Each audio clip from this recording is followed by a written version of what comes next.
اهلا بيكم في مطبخ السعادة. النهاردة عندنا طريقة عمل اسهل وابسط ايس كريم الفانيليا، ودي المقادير. وطريقة عمل الحليب المكثف المحلى في المنزل هسيبها لكم في رابط اسفل الفيديو ده.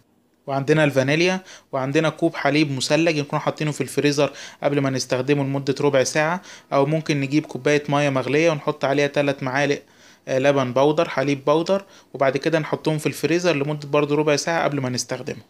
وده الحليب المكثف المحلى، وطريقة عمله في المنزل هسيبها لكم في رابط اسفل الفيديو. اول حاجة هنجيب الوعاء نعمل فيه الايس كريم بتاعنا. هنحط اول حاجة كوب الحليب او الكريمة، وهنخفق اللبن او الكريمة مع الفانيليا لمدة دقيقتين او 3. والكريمة طبعا هتجمد معانا، اللبن طبعا هيكون لسه سايل. وبعد كده هننزل بالكريم شانتيه البودر بالشكل ده، ونبتدي نخفقهم مع بعض لمدة 5 دقايق. وبعد ما تتكون عندنا كريمة هنبتدي نحط الحليب المكثف المحلى حوالي 5 معالق، ونبتدي نخفقهم حوالي 3 دقايق بالشكل ده.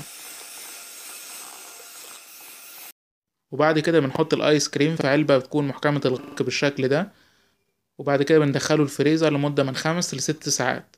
وبيطلع بالشكل ده، بيكون كريمي جدا من غير اي قطع تلج نهائي. بيتقدم ممكن مع صوص شوكولاتة او صوص كراميل، او يتاكل زي ما هو كده. واتمنى حضراتكم تجربوه وان شاء الله يعجبكم. بتمنى الفيديو يكون عجب حضراتكم، ولو عجبكم ما تنسوش لايك على الفيديو واشتراك في القناة. وممكن تتابعونا على مواقع التواصل موجودة أمام حضراتكم. وإلى اللقاء إن شاء الله في فيديوهات جديدة على مطبخ السعادة.